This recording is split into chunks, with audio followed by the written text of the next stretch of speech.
crisis in the sense that it's not just in terms of the way the universities are run, but even the curriculum.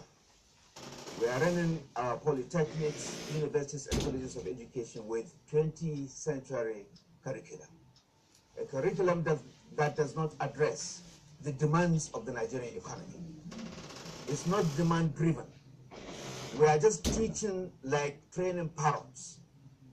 What we use in our undergraduates are still being taught today, even though the political, economic, and social environment has changed. Unfortunately, we are still maintaining those kind of curricula. Now, the good news is we have a setting that could bring change. We have vibrant unions. I do not see much negative in the demands of the unions, because the unions of academic staff of polytechnics, universities, etc., are in reality the conscience of the system. If not for their steadfastness, probably higher education in Nigeria could have collapsed. That's one. Number two, we have a minister who is ready for change. In the second to the last strike, for the first time, a minister of education came out to accept and acknowledge that government was at fault. That is a good starting point. And then thirdly, we have a president who is ready for transparency. So I think with these combinations, we should be able to reinvent higher education in Nigeria. The way we are running higher education at the moment will take us nowhere, economically, politically, and socially.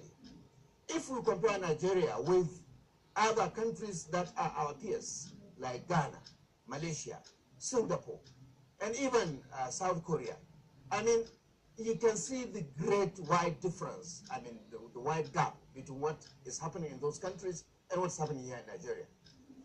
For example, if we take technical education, from which is where I am at the moment, in technical education, for every single engineer produced by the university, you require 5 technologists in a properly managed economy.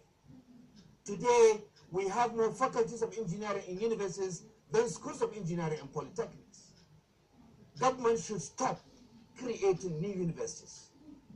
For every university, we require nothing less than 5 polytechnics so that we can produce the technologists who will support these engineers and other professionals to deliver.